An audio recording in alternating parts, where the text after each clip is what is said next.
Hadirin hadirat rahimakumullah. Dulu itu ada orang yang namanya Husain. Saya ceritakan ini tentang tazkiyatun nafsi. Namanya Husain. Husain ini hidup di Turki. Dia itu sudah umur nikah, maka akhirnya dia menikah dengan gadis tetangganya.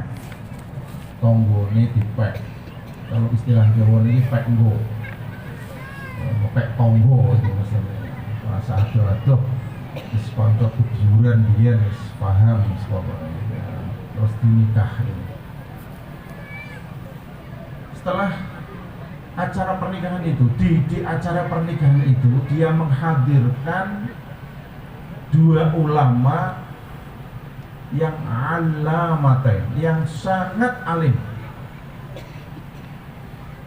Dua kiai ini menguraikan isi-isi agama dengan fasih, dengan jelas, sehingga pengantin itu yang namanya Husain ini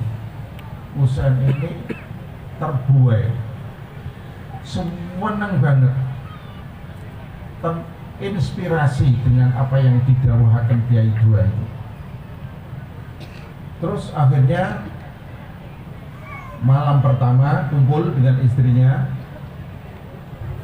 Pagi harinya itu Husain itu pamit sama istrinya, "Dek, saya ini kepengen nambah ilmu lagi."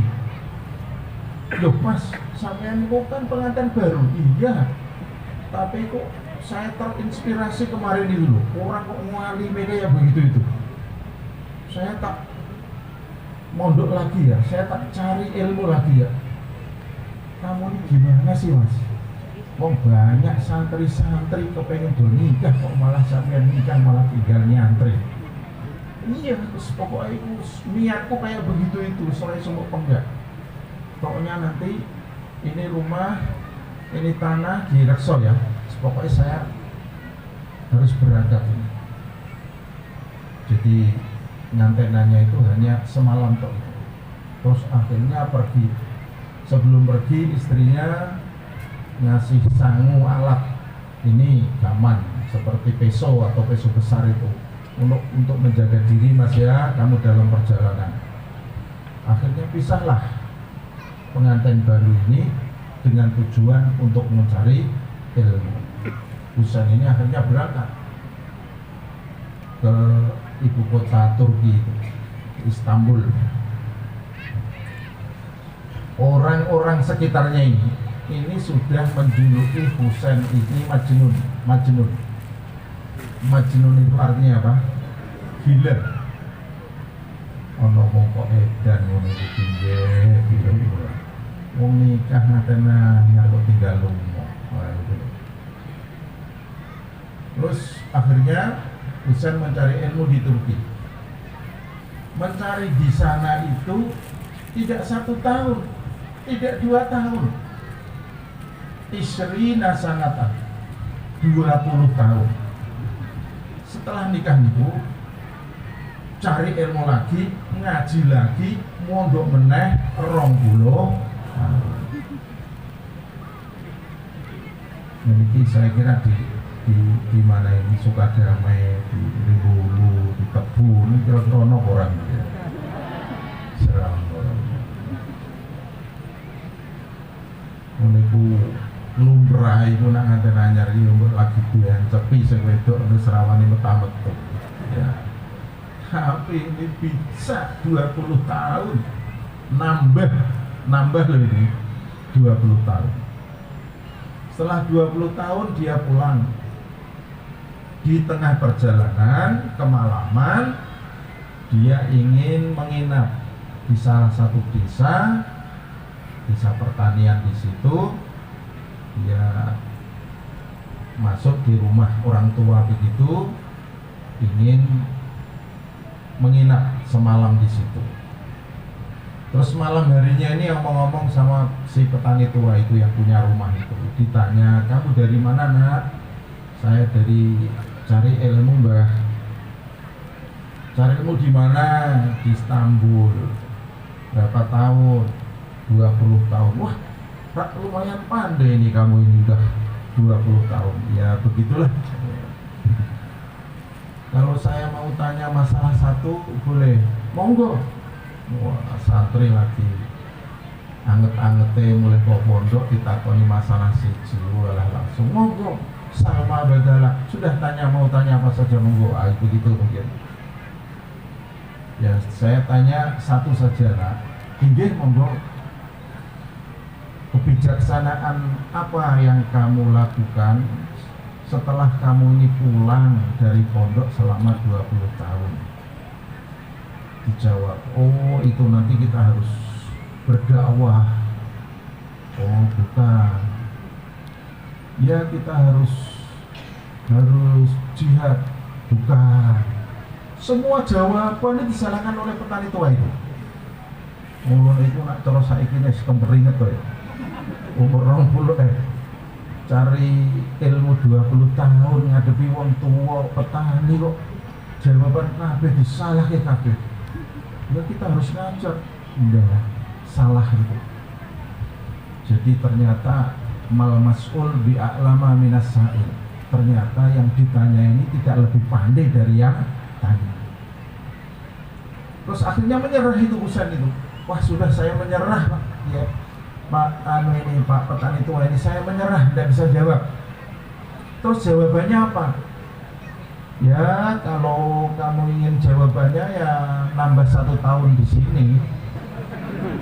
Aduh, wah 20 tahun meh mulai seneng-seneng ketemu bojo. Lah kok kon nambah golek jawaban ilmu siji tambah setahun. Karena ini mungkin dianggap ini bertanggung gitu ya, bertanggung. Tapi mulai jonong ilmu sing guru digoleki mau dibetahkan di situ 1 tahun lagi, akhirnya menyerah. Nggih pun, kula siap nambah 1 tahun lagi untuk ingin tahu jawabannya. Kebijaksanaan apa yang harus saya lakukan ketika saya pulang setelah mencari ilmu 20 tahun. Di situ itu tiap hari, tiap pagi sampai sore itu disuruh rokan. Rokan itu kerja tidak dibayar. Suruh ikut mbah tua itu mengerjakan tanahnya.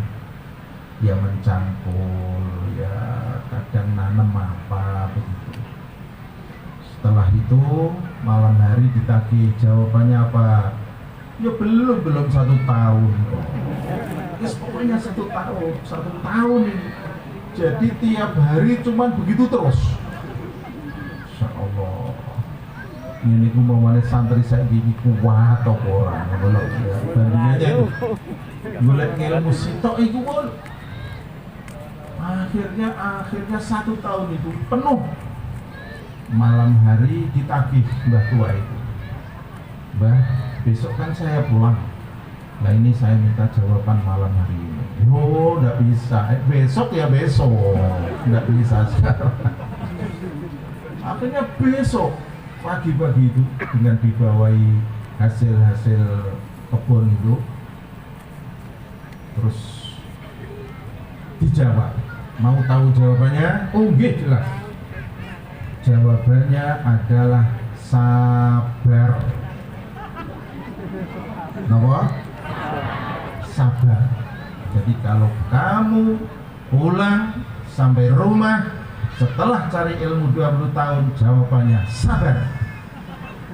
Oh nggih, kula terima. Allah, ilmu siji setahun. Iku lagi sabar, durung tawakal. Durung tawakal, durung sifat-sifat apik-apik sing pirang-pirang ning ati iki. Lagi sabar kok. Nggih pun, kula tampi Mbah ilmu panjenengan. Ketok kula kedah sabar. Akhirnya pulang sampai di desanya itu, di masjid, dia masuk masjid mau maghrib. Itu orang-orang sana ngerasani Husain Edan orang mulai ya gitu. Jadi dia tuh sudah dinamakan sudah dianggap sudah tidak akan pulang lagi. Dianggap mafqud. Mafqud itu wong sing ilang, tidak tahu rimbanya, mau di darat mau di laut, wallahu alam. Mafqud, dia diam saja. Terus ada apa ini, dia melihat dari dari tempat masjidnya itu, dia melihat di depan rumahnya ini, karena dekat dengan masjid itu, istrinya itu malah guyon-guyon karo pemuda. Waduh, panas. Tinggal 20 tahun bojoku ngono iku to. Jadi teras ngenteni maghrib gitu ya, terus di depan mulai guyon-guyon karo cah lanang nom gitu. Wah, aslinya ini senjata mau diambil. Wah, semangatnya. Eling wong tua mau. Sabar, buat apa? Iya, memang sabar itu memang enak diucapkan tapi sulit, berat menjalankan. Bener ya?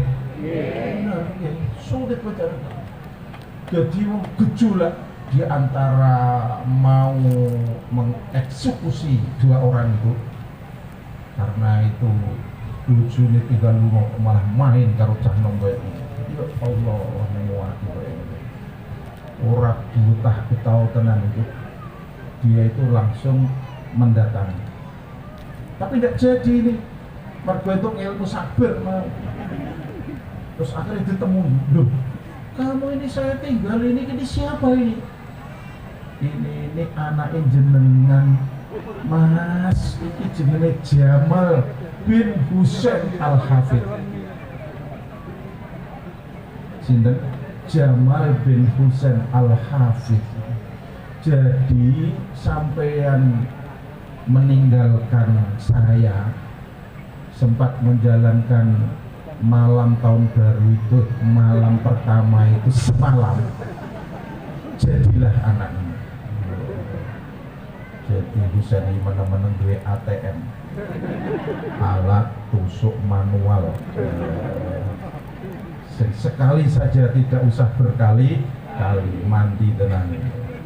Jadi umurnya itu Jamal itu 21 tahun ketika metu anak di rumah sesuai dengan pesannya, dididik dengan baik sehingga sekarang Jamal Al-Hafidh. Ya Allah, dia itu syukur, jujune aku kok mampir mbah tuwa entuk ilmu hati setahun dapatnya hanya satu nomor niku wau, ilmu sabar. Kalau ndak ya rugi tuh. Wis ngilmu untuk 20 tahun tekan ngomong dadak dia terus ngedan istilahnya ya. Tidak ada kendala hati ini, tidak ada hati yang bisa dikendalikan. Wah, akhirnya malah senjata makan uang. Dieksekusi kabeh baru ora getun. Jebule anak. Akhirnya mami ning masjid sing mami dia anak. Ya Allah, dia syukur. Terus akhirnya pamit karo sing wedok, "Dik, aku tak pamit nah Dik ya." Terus melayu negeri Mbah Tuan iku. Syukur nganggap anta syaikhi, kesampean guruku, berat guru. Oh, mulanya cuma nyanyi sik. Guru kok orang meyakinkan ngono. Ampun, lah niki lho ditorekoh itu tidak boleh seperti itu.